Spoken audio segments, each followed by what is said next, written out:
Baik, kita lanjutkan ya. Ya, Pak.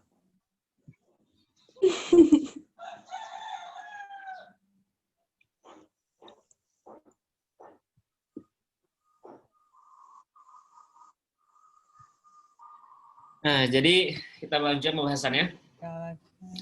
Jadi pemahaman yang harus kita pahami bahwa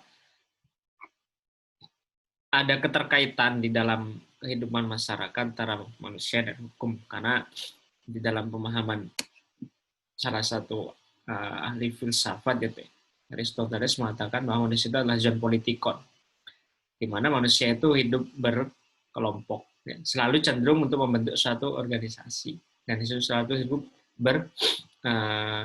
bersosial antara satu dengan yang lainnya. Pertanyaan selanjutnya, apa kemudian hubungannya dengan hukum? Nah, di dalam hal ini kita bisa mengambil pendapat dari Marcus Tullius Cicero atau Cicero gitu ya, mengatakan bahwa ubi societis ibi ius, ya, di mana ada masyarakat di situ ada hukum. If there is society, law will be there. Di mana ada masyarakat, hukum pasti ada di sana. Atau ubi societis ibi ius dalam bahasa Latin, di mana ada masyarakat di situ pasti ada hukum. Di mana sudah ada dua orang, maka hukum akan dipandang sebagai sesuatu yang wajib ada untuk mengatur hubungan antara kedua orang tersebut. Tanpa adanya hukum akan terjadi kekacauan di antara mereka. Misalnya jika seorang terpencil seumur hidup di suatu pulau, ya, juga di luar yurisdiksi negara manapun misalnya, apakah ia memerlukan hukum? Ya. Pada dasarnya ia tidak memerlukan hukum, ia bebas menguasai tempat tersebut, mendirikan pondok, bercocok tanam, memelihara ternak, karena tidak mempersoalkan hak dan kewajiban dengan orang lain. Nah, di sini kuncinya. Karena ketika hidup berkelompok itu selalu akan bersandingan dengan hak dan kewajiban orang lain. Apalagi kita sebagai manusia kan membutuhkan tiga hal pokok, ya, sandang, pangan, dan papan. Membutuhkan pakaian, ya, kemudian pangan, khususnya pangan misalnya. Ketika tidak ada aturan tertentu misalnya, di mana dia harus mengambil makanan misalnya, atau misalnya dia butuh rumah juga. Apakah cukup hanya satu rumah untuk semua orang? Kan tidak. Nah, di sini kemudian menimbulkan hak dan kewajiban menurut pemahaman Cicero ini. Maka harus ada hukum yang mengaturnya di situ. Ketika sedikit pun hanya dua orang misalnya, sudah ada hukum karena akan timbul hak dan kewajiban.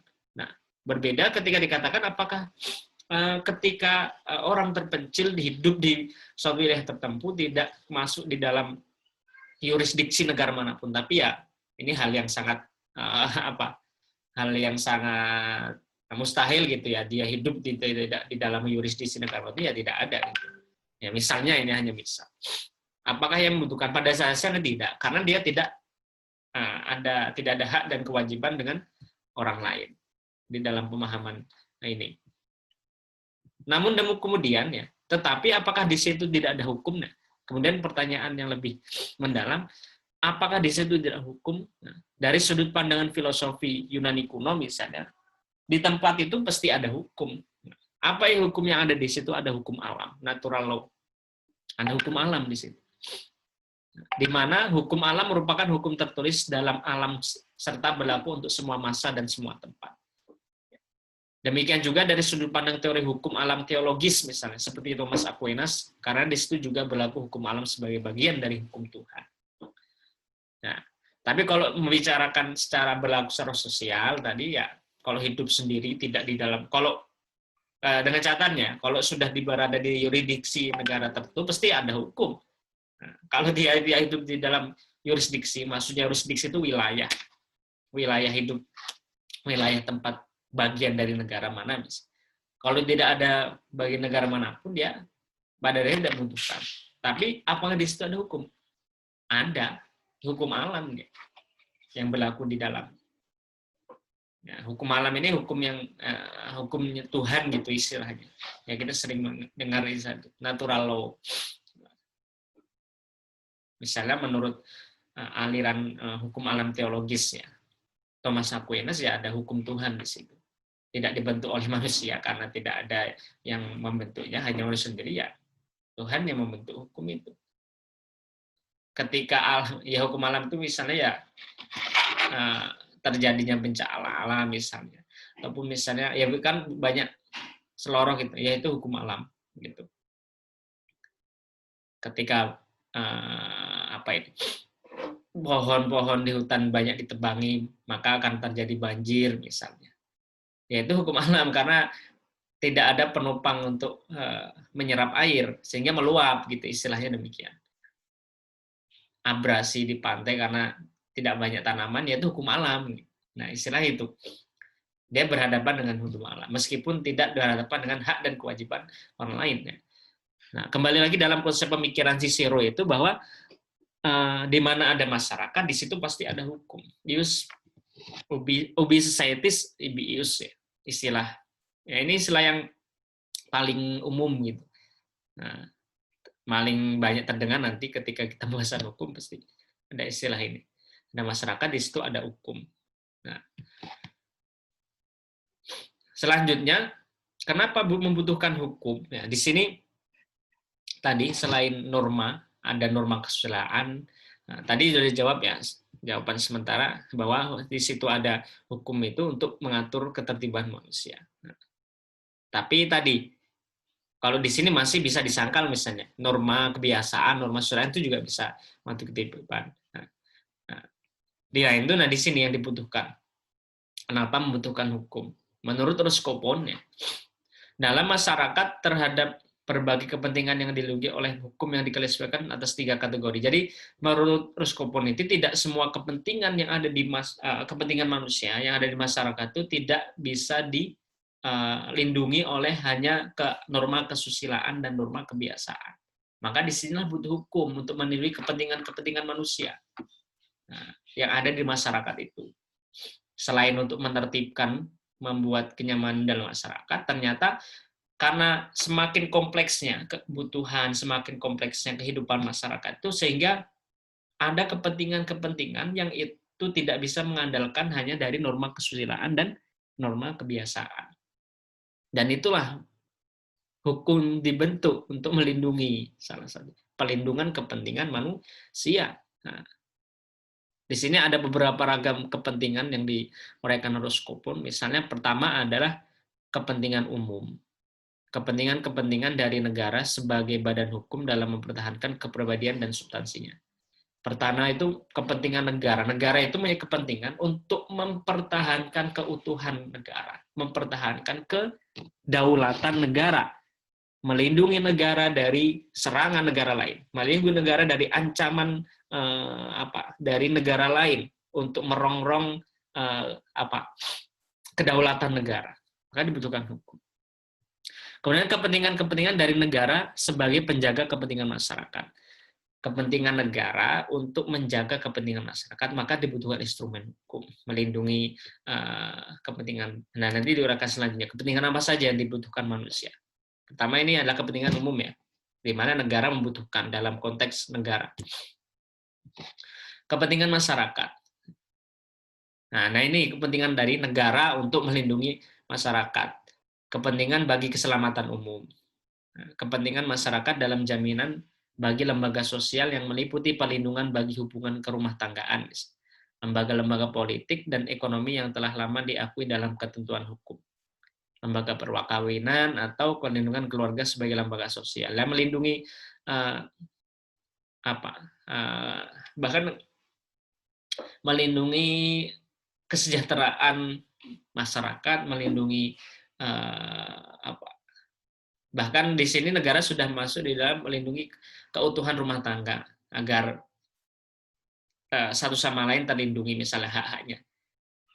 Makanya ada namanya kan hukuman untuk kekerasan rumah tangga itu ada diatur di dalam suatu undang-undang tertentu, menjamin perlindungan bagi hubungan kerumah tanggaan. Kemudian kepentingan masyarakat dalam kesusilaan atau moral menyangkut perlindungan masyarakat terhadap kerusakan moral, misalnya peraturan-peraturan hukum terhadap korupsi, perjudian dan sebagainya. Nah, untuk melindungi agar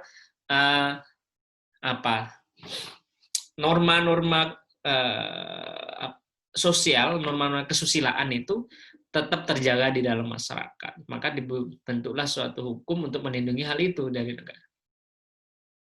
Kemudian kepentingan masyarakat dalam memelihara sumber-sumber sosial, menciptakan lapangan pekerjaan, melindungi kekayaan negara untuk dimanfaatkan sebanyak-banyaknya untuk kepentingan kesejahteraan masyarakat. Nah, itu kepentingan masyarakat. Tadi kepentingan umum, kemudian kepentingan masyarakat. Kemudian yang ketiga adalah kepentingan pribadi, private interest. 3 macam kepentingan pribadi yaitu kepentingan kepribadian, misalnya interest of personality. Kepentingan ini meliputi perlindungan terhadap integritas fisik atau keutuhan fisik, kemerdekaan kehendak, reputasi, terjaminnya rahasia pribadi, kemerdekaan keyakinan agama, dan kemerdekaan pribadi. Jadi semakin kompleksnya kehidupan masyarakat, semakin banyaknya manusia, maka menciptakan semakin kompleksitas permasalahan yang ada. Sehingga hukum kalau hanya mengandalkan norma kesusilaan, norma kebiasaan itu tidak akan menyungkupi untuk mengatur masyarakat. Maka dibutuhkan hukum di sini. Ya. Gitu. Melindungi kepribadian sudah masuk di dalam ranah yang sangat spesifik. Melindungi nama baik, rahasia-rahasia pribadi, kemerdekaan menyuarakan suara, kemerdekaan berpikir, kemerdekaan untuk menyuarakan haknya, keberadaan untuk ini sangat banyak sekali. Nah, kepentingan pribadi, kepentingan dalam hubungan rumah tangga. Kepentingan ini terutama mengenai perlindungan hukum bagi perkawinan, tuntutan bagi pemeliharaan keluarga, dan tuntutan hukum antara orang tua dan anak. Kalau di dalam norma kesusilaan atau misalnya hukum agama itu, perkawinan ya cukup dilangsungkan dengan kan ada syaratnya, dihadiri oleh kedua mempelai, kemudian ada saksi, kemudian ada yang menikahkan, tanpa harus ada namanya catatan dari KUA itu, dah sah itu dalam agama. Nah, negara itu memberikan perlindungan dengan memberikan kartu tanda nikah itu ya, kartu nikah itu. Nah, itu dari negara. Bahwa kalau seandainya nanti pihak laki bisa semena-mena menghilang. Kalau tidak ada tanda bukti itu enak saja bisa ditinggalkan enak. Nah, kalau ada bukti itu kan bisa dituntut. Ada makanya ada pengadilan agama itu. Kalau tidak ada kartu itu bisa semena-mena misalnya. Dari pihak laki-laki bisa menikahi pihak perempuan yang lain dengan mengaku tidak pernah menikah karena tidak ada bukti secara otentik, secara fisiknya. Nah, disitulah kepentingan perlindungan tadi karena pribadi, khususnya kepada wanita misalnya, termasuk di dalam perlindungan dari kekerasan rumah tangga tadi juga. Perlindungan untuk hubungan hukum antara orang tua dan anak. Dan sebagainya. Nah, kemudian kepentingan substansi, interest substansi, ya. Kepentingan ini meliputi perlindungan terhadap harta benda, kemerdekaan penggantian mewaris dalam penyusunan surat wasiat misalnya. Nah, kepentingan inilah yang kemudian di dalam ranah norma kesusilaan dan norma kebiasaan itu tidak mencukupi ketika hanya mengandalkan itu, maka dibutuhkan hukum. Meskipun ya banyak kelemahannya hukum itu, karena manusia itu kan tidak sempurna. Hukum itu kan tadi dikatakan mengandalkan kehendak manusia. Ketika hukum dibentuk manusia itu ya banyak cacatnya. Ya meskipun itu kelemahan. Nah, di balik itu kan tujuannya ada tujuan baik. Maka dibentuk ada prosedur pembentukan yang baik misalnya dalam ilmu perundang-undangan. Bagaimana membentuk suatu hukum yang baik itu misalnya harus melibatkan masyarakat. Seperti yang saya uraikan sebelumnya, harus bottom up. Dari bawah kemudian dibentuk hukum, bukan dari up down, bukan dari menekan. Kalau up down itu terkesannya kan menekan. Ya. Nah, maka ketika undang-undang Omnibus Law itu rame-rame dihujat karena tidak menerapkan prinsip-prinsip yang baik dalam pembentukan hukum. Karena tidak banyak melibatkan masyarakat, tidak banyak yang tahu, tiba-tiba dibentuk dengan ribuan pasal, ribuan halaman, dan bahkan berganti-ganti. Kemarin dengan beritanya itu, halamannya itu, versi pertama ada 1000 sekian, versi kedua cuma 900 dan sebagainya. Nah ini gimana kan? Makanya menimbulkan banyak penolakan. Nah itu tujuan hukum dibentuk. Tujuannya untuk melindungi kepentingan yang ada di dalam masyarakat yang sangat kompleks, berjalan sangat kompleks dan sangat terbuka terbuka lebar, lebih banyak kompleks lagi kehidupan yang akan selanjutnya gitu ya, dengan adanya aspek-aspek lain di dalam kehidupan masyarakat. Karena kehidupan masyarakat itu kan dinamis, sangat dinamis, tidak statis. Manusia itu kan bergerak terus. Nah itu alasan kenapa hukum itu dibentuk, adanya kepentingan yang tidak terlindungi di dalam masyarakat. Selanjutnya mengenai terkait dengan alasan adanya keberadaan hukum. Alasan selanjutnya mengenai kenapa hukum itu harus ada. Dengan bertitik tolak pada adanya masyarakat, maka jawaban atas pertanyaan tentang alasan keberadaan hukum berkaitan erat dengan keberadaan masyarakat. Ya, ubi societas ibi ius tadi, ungkapan yang terkenal itu. Ibi ius atau di mana ada masyarakat di situ ada hukum. Ya. Selain itu, alasan keberadaan hukum juga terkait dengan apa yang menjadi tujuan hukum. Khususnya menurut Appledon kemarin, tujuan hukum itu untuk mengatur pergaulan hidup secara damai. Nah, jadi di sini juga sudah ada alasannya kenapa untuk hukum ada. Kalau kita kaji di dalam aspek tujuan hukum menurut Appledon tadi kemarin, bahwa hukum itu untuk mengatur kehidupan secara damai. Dengan demikian, alasan keberadaan hukum jika dilihat dari sudut pandang Appledon yaitu adanya ketertiban dan ketentraman di dalam masyarakat. Ya. Nah, itu alasan keberadaan hukum yang juga itu berkaitan dengan tujuan hukum itu dibentuk. Nah, selanjutnya, menurut Jevan Kahn dan Bekis, ya, alasan keberadaan hukum itu adalah karena norma-norma lain seperti kesopanan, kesusilaan, norma agama tidak mencakup dalam memberikan perlindungan kepentingan tadi yang sudah saya diuraikan sebelumnya, kepentingan disebutkan. Nah, alasannya kenapa? Karena dua alasan. Pertama, terdapat kepentingan-kepentingan yang tidak diatur oleh norma kesopanan, kesusilaan, dan agama, tetapi memerlukan perlindungan juga. Tidak ada norma kesopanan, kesusilaan, dan agama yang menuntut bahwa orang harus berjalan di sebelah kiri atau sebelah kanan apabila berjalan di jalannya. Ini contohnya misalnya. Ya, tidak ada yang mengatur, misalnya haruskah lewat kiri ketika mendahului misalnya. Nah, mendahului kendaraan itu harus lewat mana? Kiri atau kanan, atau ketika berjalan misal kita di jalan raya gitu harus lewat kiri atau lewat kanan, tidak ada aturan dalam norma kesopanan kesusilaan. Atau kepentingan lain tadi yang disebutkan, kepentingan yang telah diatur, yang kedua, alasan kedua ya, kepentingan yang telah diatur oleh ketiga norma yang lain itu belum cukup terlindungi. Peraturan hukum bersifat memaksa dengan sanksi. Sedangkan ini, kalau hanya mengandalkan norma dan kesusilaan itu kan tidak ada apa istilahnya tidak ada unsur sanksi yang bersifat memaksa, sehingga ya bisa sangat mudah untuk tidak dipatuhi. Sedangkan hukum yaitu mengandung unsur sanksi dengan paksaan, kemudian ada alat kelengkapan penegakannya, sehingga masyarakat yang tidak patuh itu ya ada sanksi yang dikenakan. Ya.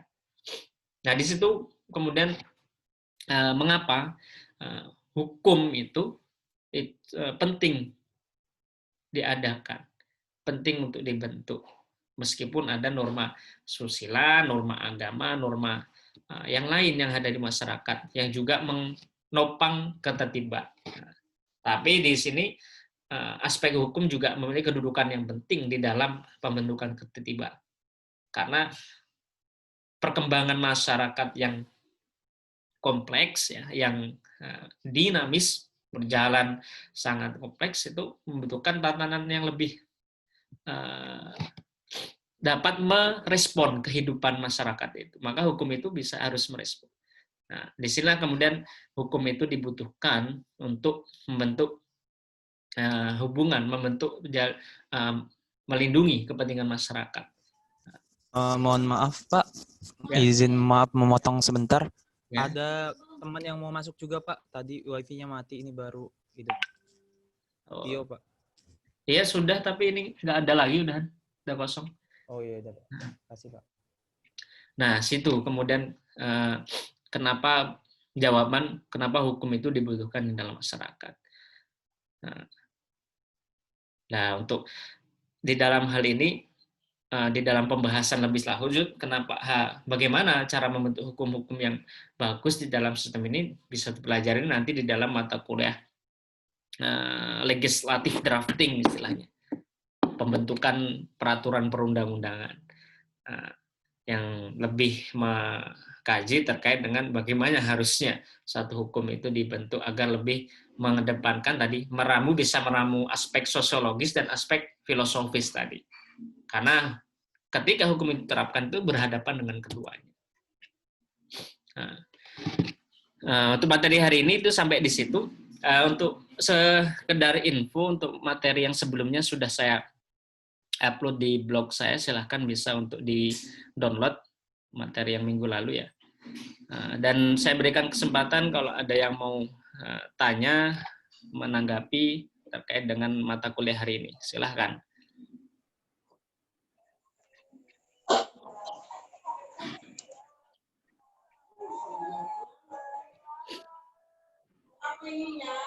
Ya nggak tahu. Nggak ada. Woi di mute. Mute. Malah berantem sama emak, bapaknya lagi nanya.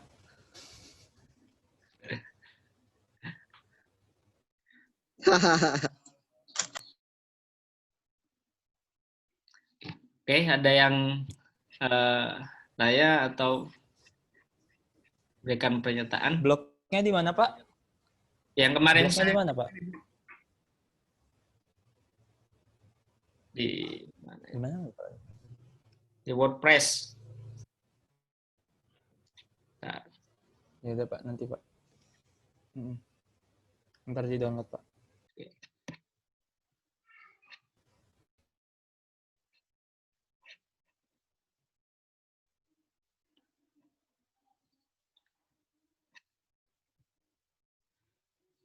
Ada yang nggak hadir nggak hari ini? Ini ada 31. Ada yang nggak hadir? Ada Pak, ada. Tadi lengkap tadi kayaknya. Siapa yang hadir? Tadi 33 tahu. Tadi 32, tadi 32. Iya, tadi 33. Masuk semua tadi, Pak. Tadi masuk semua, Pak. 33. Berarti nggak masuk. Jumlahnya Mungkin berapa? sedikit sesi langsung pada itu, Pak. Dikira nambah.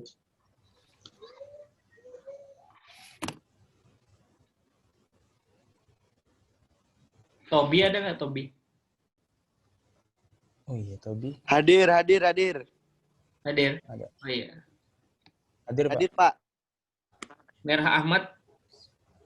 Orang Natar Pak. Merah Ahmad hadir, Pak. Hadir. Oke. Saya screenshot dulu. Silakan diaktifkan kameranya.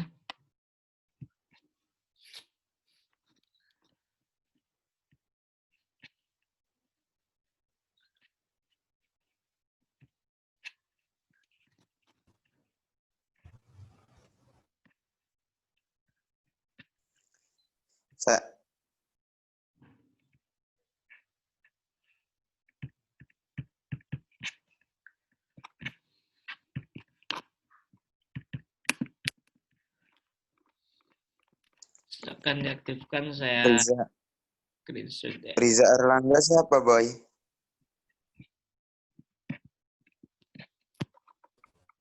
Kayaknya memang di kelas kita kan, Reza. Saya mau nggak tahu, saya ikan, Boy.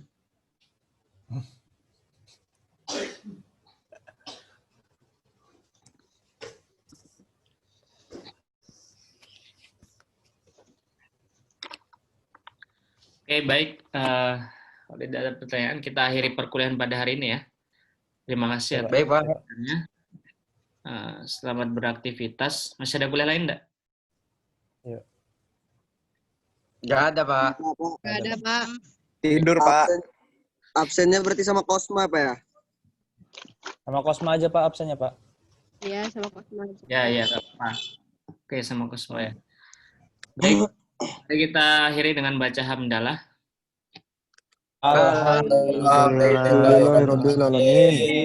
Akhiri, assalamualaikum warahmatullahi wabarakatuh. Waalaikumsalam warahmatullahi wabarakatuh.